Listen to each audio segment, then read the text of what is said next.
Living Corporate is brought to you by The Break Room. Have you ever felt burnt out, depressed, or otherwise exhausted by being one of the onlys at work? You know what I'm talking about.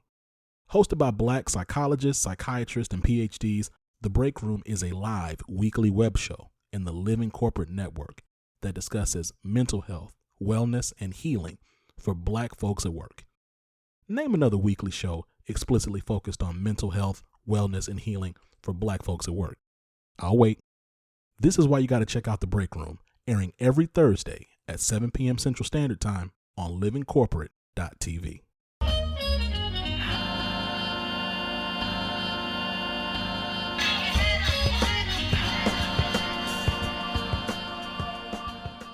Hello, everyone. This is See It to Be It, the Saturday podcast from Living Corporate. Living Corporate is a digital media network that centers and amplifies Black and Brown people at work.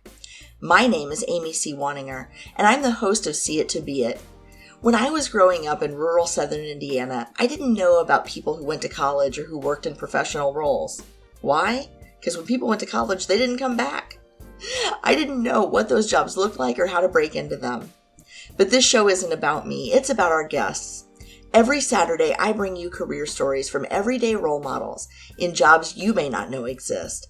More importantly, the folks I interview share their perspectives as Black and Brown professionals in jobs and environments where they may be the only. My guest today is Angelica Patlán, a strategic HR consultant. But before we get to the interview, we're going to tap in with Tristan for some career advice.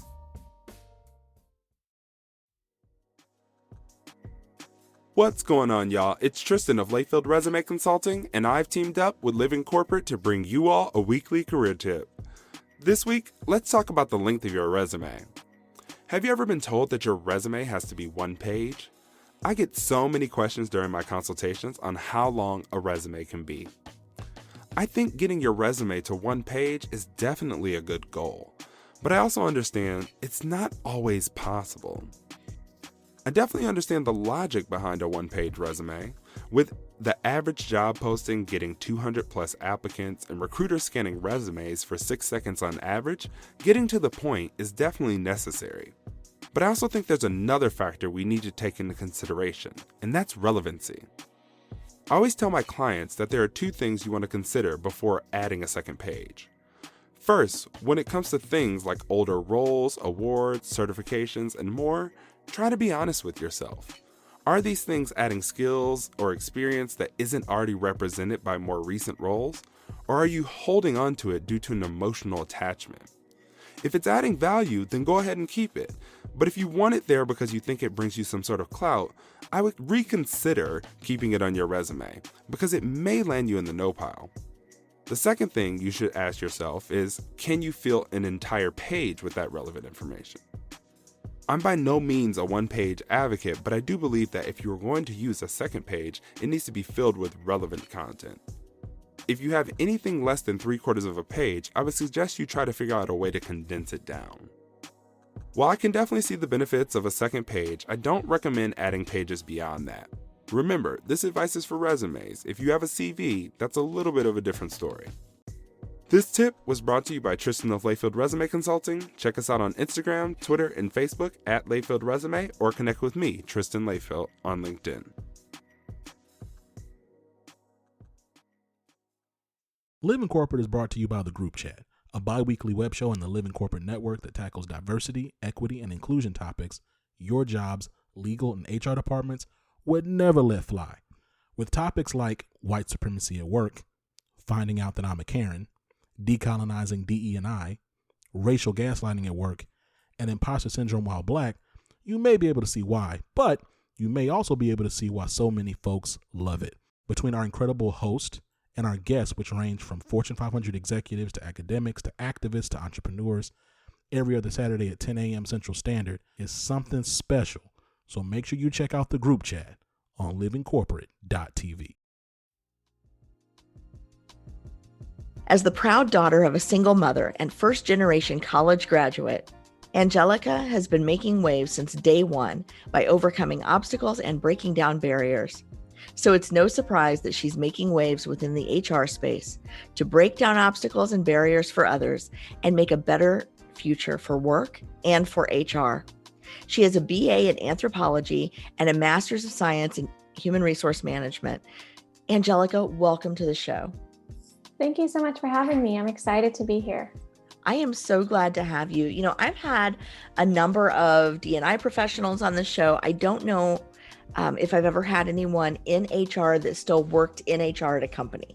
So I had an HR consultant at one point. And so I really want to dig into this because there are a lot of things that people think they know about HR. And there are a lot of myths and misconceptions. And I want to clear all of that up, well, at least some of it today. But can you just start by telling us what drew you into this field? How did you get started in human resources?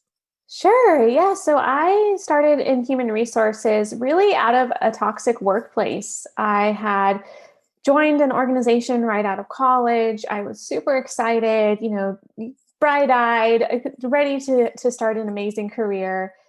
And what I was met with was something that I had never experienced before, walking on eggshells, questioning myself, wondering, is it me? Am I doing something wrong? And really feeling like there wasn't a lot of support to really talk through this situation. And I really wondered, is this all there is in life? Like, is this what work is supposed to be like? Like you said, I am the daughter of a single mom. And so my grandparents, my maternal grandparents also helped raise me. And their mentality was, just put your head down, work hard, keep doing hard work and you'll be okay. People will see your value and your achievements. But that doesn't always happen that way. And so I had to learn the hard way. And after that experience, I thought, what is going on? How can we fix this? And who is supposed to be fixing this? Because at the time I had no idea. And I thought to myself, what does HR actually do? Because like you said, there's a lot of myths, and the HR that I knew was all about hiring, disciplining, and firing. And that's it.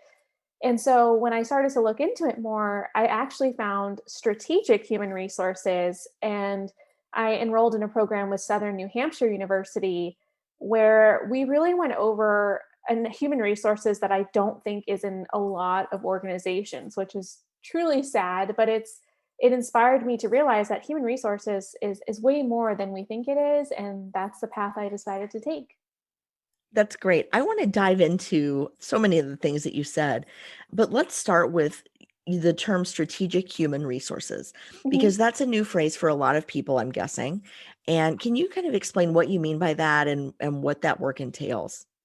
Sure. So when we usually think about HR, it's usually transactional. Like, here's your paperwork. Thanks so much. Here you're hired, and that kind of thing. But really, strategic human resources should be a business partner, which means they understand what is going on in the business, the organizational goals. They understand the objectives of their stakeholders. So that's, C-suite leadership, but also middle managers.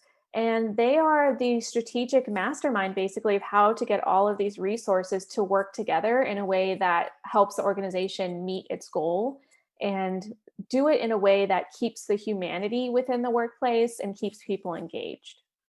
So can you give us some examples of how that works in real life? Like, what are some of the projects that you undertake, or like some of the actual work that you do day to day? Make this real for us.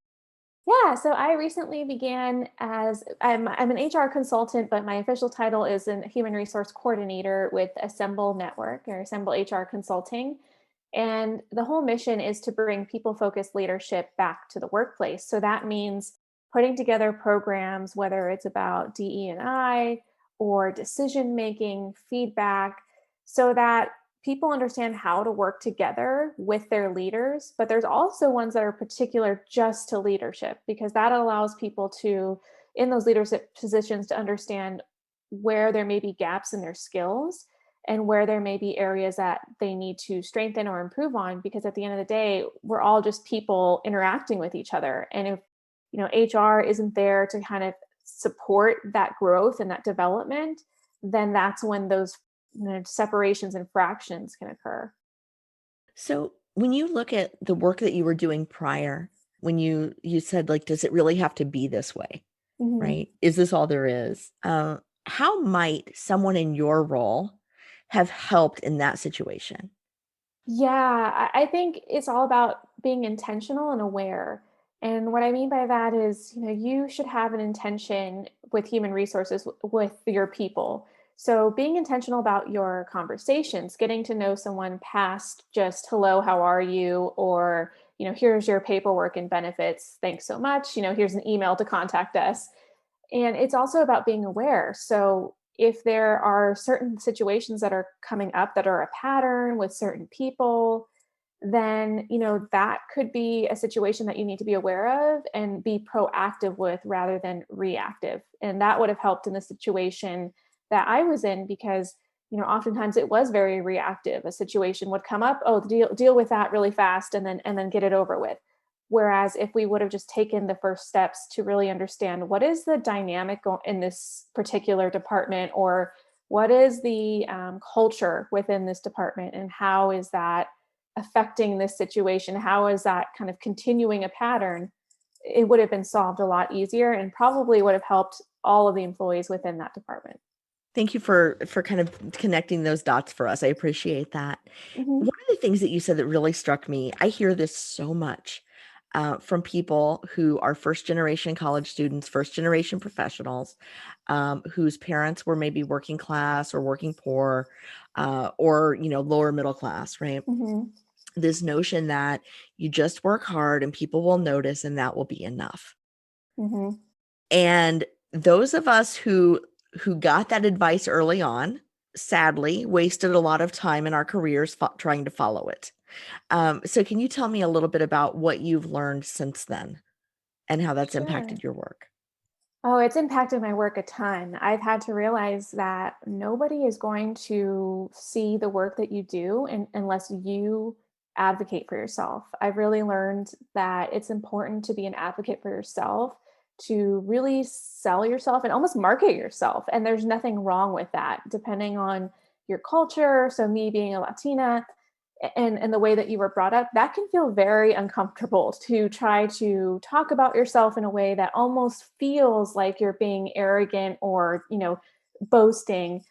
But I think it's important to remember that it's not boasting, it's true. And we did all of these things. We're not lying. We have major accomplishments that often we don't celebrate, we don't acknowledge, we don't highlight, for fear of being mistaken as arrogant or whatnot. But in reality, that's just us. We are pretty magnificent people and we do work hard. And so that helped me really understand, wow, I have the ability to speak up for myself and I need to do so if I really want to progress in my career. Absolutely. I love that. It's not boasting if it's true, right? It ain't bragging if it's Mhm. true. That was something that for me was such a struggle because I just wanted to do a good job, Mhm. right? And one of my parents' favorite phrases when I was growing up is, and you could probably finish this one for me, don't break your arm patting yourself on the back. Have you ever heard that one? Oh, no, I haven't heard that one. So in my Southern Indiana upbringing, that was a favorite. Don't break your arm patting yourself on the back, meaning, don't talk about how great you are, just keep working, just keep going. And, it occurs to me that those of us who grew up in those kinds of environments, right, that we were, those heads down, like work hard, Mhm. fruits of your labor kinds of environments, right? That is true. Like if you're too busy shooting the you're not going to get the work done, right? Yep. I Mhm. mean, for the people that I knew growing up, manufacturing and, farming and those sorts of things, like you just, the results were there, right? And Mhm. everybody could see it because it piled up at the end of the day. But it doesn't work that way when you're sitting in a cubicle at an office. And, Angelica, I'm wondering, given the cultural background that you came from, how much of that was also a struggle between, wanting to kind of break out of the class culture and the like the subculture that you grew up in, right? Mhm. In terms of like, how do I apply who I am, still be authentic to me in the workplace?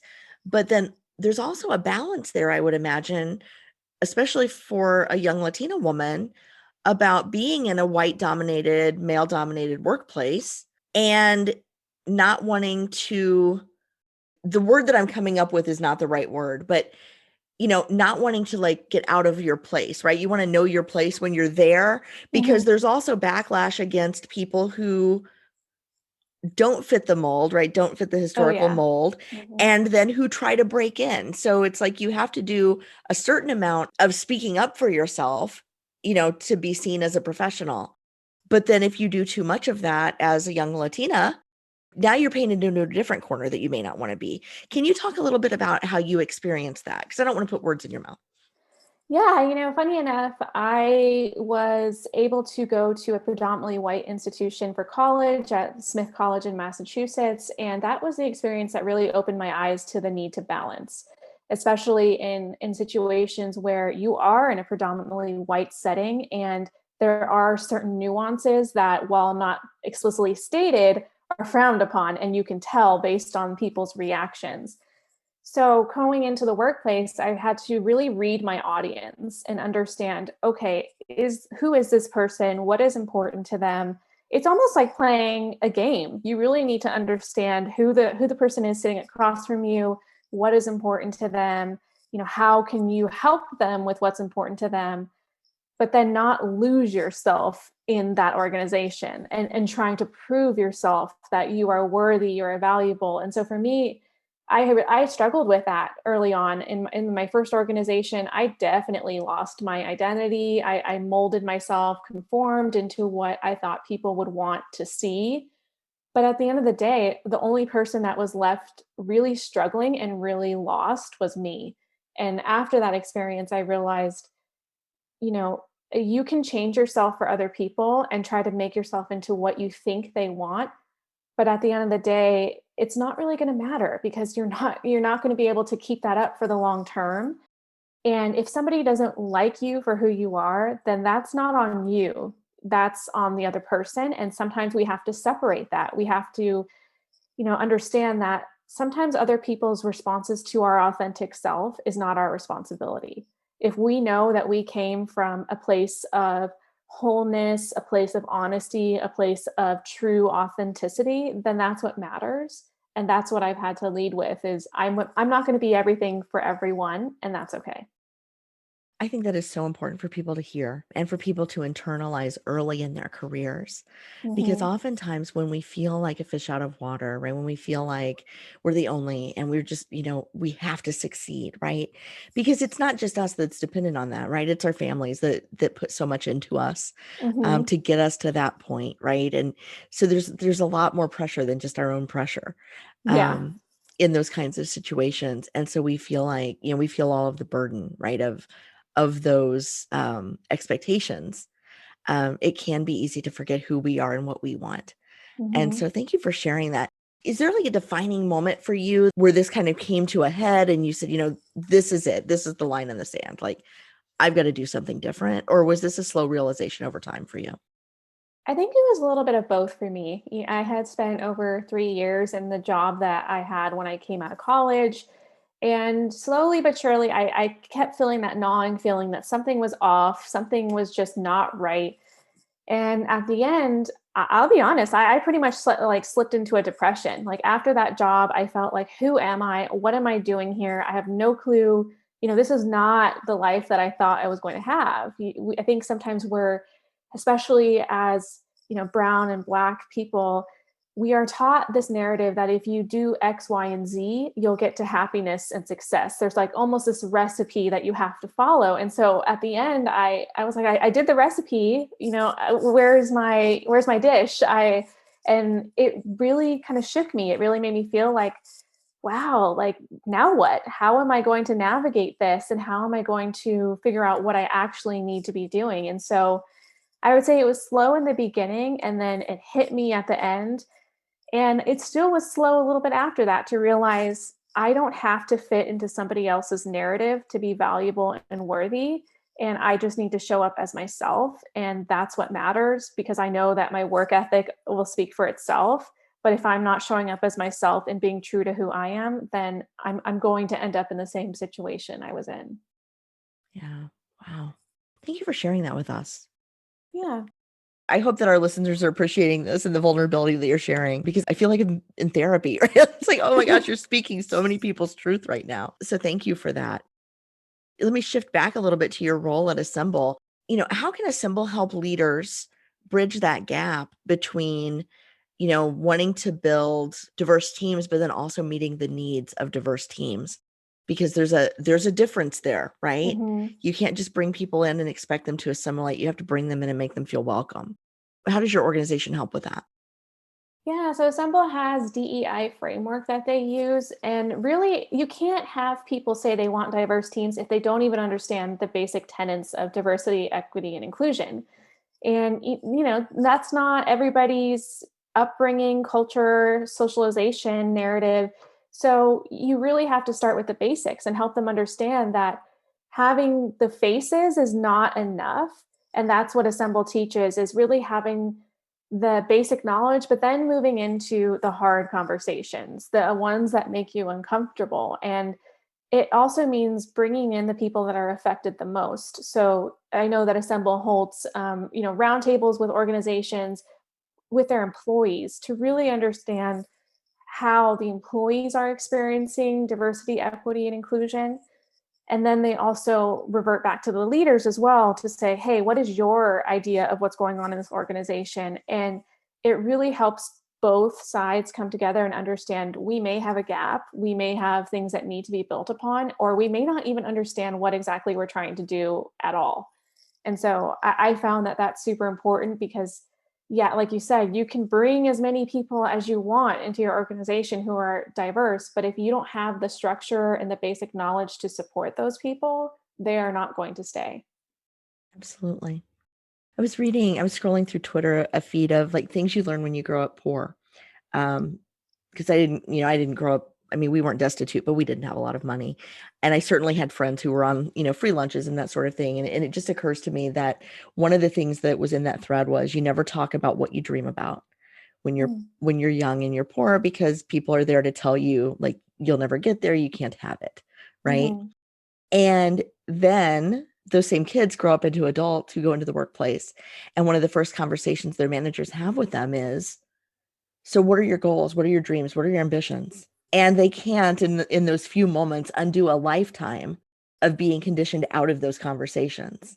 Mhm. And so, there's so much I think to unwrap when we get to all the different perspectives that people might have coming in, all the different ways that they were raised and, different value systems that they bring. And then all of the expectations of people who have had a seat in these offices for a while, who, you know, don't realize that that's even happening. So yeah, there's just a lot, right? It's a lot of moving parts to get them all working together to get really high performing teams and to Mhm. make sure that your clients are succeeding, for the long term with their talent, I would imagine. Exactly. Yeah, there's so much that goes into it. And I think sometimes we get focused on one aspect of diversity, or we don't even focus on equity, but yet we want inclusion. But we have to be able to balance it and understand, like you said, it's more than just getting people into seats. It's understanding how you're going to support these people who come from diverse backgrounds, different upbringings, and socialization, because as a leader, you should be wanting your team to grow and develop. And sometimes that is going to mean speaking with them and having a conversation and understanding those nuances of, wait, well, why didn't, I'm asking you about your goals, but, is that really your goal, or is that what you want me to hear? Or, I had somebody once ask me, like, where do you see yourself in 5 years? And that was a informational interview. And I said, well, I think I'd like to be a director of HR. And the person looked at me and she said, why did you not say a CPO? And I kind of looked at her surprised, and I was like, I didn't know that was possible. She's like, you need to dream big and put out there what you want. And that taught me a lot. And this person was white, and I was like, wow, they're right. Like, why didn't I say that? And I think we really do have to unlearn some of that humbleness that we were taught, like, oh, just be humble. And yeah, that's important, have humility, but also have, the confidence and the drive that is in there to say, this is what I want to do, and this is what I want to achieve in X number of years. So it's occurred to me, Angelica, that your first book, assuming you haven't already written one, the title could be Ambitious Humility. Hmm. And you you could explore, that dichotomy, right, between the being humble, right, but the having ambition, because I think those are two forces that are constantly at work within a lot of people in the workplace, and getting the right balance of those two that feels natural, but also that gets them on the path that they want to be on, can be really valuable. So let me ask you, before I just plan your whole life for you, as as you look at, for Assemble, who are your target clients? Like, who's the best client? What's the best client profile for your organization? Basically, our clients are people who want to learn and want to grow and want their business to have people-centered leadership, Mm. and want to bring that either back into the workplace or just grow it within the workplace and continue to grow it. Our clients are companies that are usually just very, very, very fast. They, as of the research that I've done, they are growing. Sometimes they have combined 3 different companies into one. And so you have to be able to move quickly to overcome that, but also do it in a way that is sustainable and keeps all the people from those 3 companies in the same place working together cohesively. So, Angelica, where do you go for community as an HR professional? Because I think there's a lot of, let me give some background to the question. I think there's a lot of us versus them in the HR space. HR can be a very isolating place to work. So where do you go for community? Yeah, so I'll answer this in 2 parts because it's interesting. HR can also be isolating within itself. So if we look at the data, people like me are not well represented in HR. HR, I think from what I last looked, was 88% white. And so even the dynamics within the discipline can be isolating. So for me, I tend to just find other HR people who are diverse. There's Clubhouse. A lot of people have been talking about that. And that has really allowed me to meet other HR professionals who I may not have met on LinkedIn or elsewhere, and really just share our thoughts. And it's a community that has helped me to grow my network in a diverse way and have an HR community that feels wholesome and true to who I am. Because it is easy to get trapped in that homogenous thinking, or to be, within the same groups that you work with. So I think it's important to get out of that mindset and try to find other people within the discipline, especially if you find that you're the only or the few. And as far as just in general, I find community, whether it's on LinkedIn or on Clubhouse, I love to just talk with people. And I have found that sometimes community can happen in the most unexpected ways. And I have been able to find a community on Clubhouse called Professional Women of Color. It's a club. So if you are looking for one, that is one that I highly recommend. It brings together women or people who are non-binary into a discussion about the scary thing they did that week. And that was started by 2 women called Aniri and Lola. And it's been great. I've met people from marketing. I've met people from the startup life, and it's allowed me to feel supported, but also know that there's more to life than just HR, and there's more to life than just work. I'm so glad you found community. And I know Clubhouse is, it's kind of an emerging platform, but I've talked to so many people who have found really good spaces there. And so I'm really happy to hear that that's working well for you. If somebody is new in the HR space, or if they're wanting to break into the HR space because they want to help people, in similar ways to the ways you help people, where can they start? Where can they learn more about this career path? Yeah, so I would recommend really starting within. And I know that sounds weird, but you really have to understand why you want to go into HR. And you really need to understand what your mission, vision, and your values are, because we don't often talk about that as individuals. We know that companies have them, but we don't often have them as ourselves. And so I really recommend that people start within, because it allows you to understand, is HR actually what I want to do? Or is there another facet of HR? And start there. But if they want to learn more about where to go from there, I would recommend looking into the different facets of HR. HR is basically an umbrella term for all kinds of different disciplines, whether it's recruiting, whether it's learning and development. So really start to research what it is that you're passionate about. Is it teaching people and helping build programs? Is it connecting with people to recruit them for a job? Is it looking at people's resumes to source them? And starting to build that jargon, because that's super important when you're transitioning into HR, is you need to know how to speak the language. And that's going to be important for you when you go into the workplace as well. As far as education, I think that's, a personal decision. If you want to do a certification or you want to get a master's or a bachelor's, depending on where you are in your education, I think really taking the time to dissect that. And if you have a mentor or somebody within the HR space you can talk to see if that's necessary, then I would go from there. Angelica Patlán, thank you so much for your time today, for your insights. I appreciate that you are out there, knocking down the obstacles for those who come next and welcoming new people into this space. Thank you so much. Thanks so much for having me. Living Corporate is brought to you by The Access Point. The reality is, this is the largest influx of Black and brown talent corporate America has ever had. And as a result, a variety of talent entering the workforce are first-generation professionals. The other reality? Most of these folks aren't learning what it means to navigate a majority white workplace in their college classes. Enter The Access Point, a live weekly web show within the Living Corporate Network that gives Black and brown college students the real talk they need and likely haven't heard elsewhere. Every week, our hosts and special guests are dropping gems, so don't miss out. Check out The Access Point, airing every Tuesday at 7 p.m. Central Standard on livingcorporate.tv.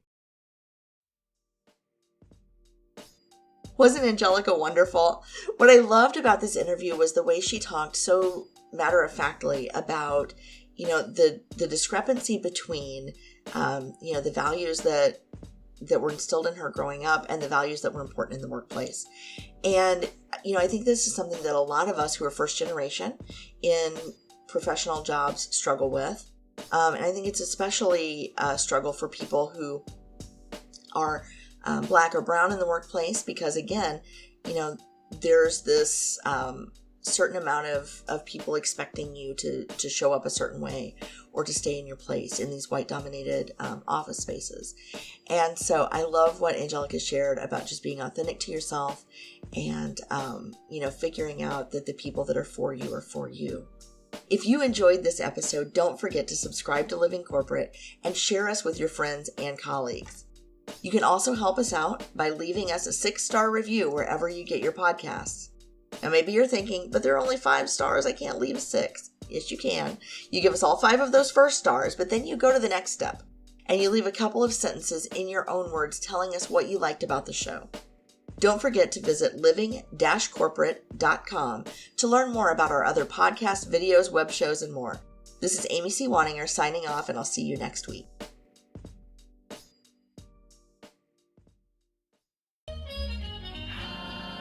Living Corporate is a podcast by Living Corporate LLC.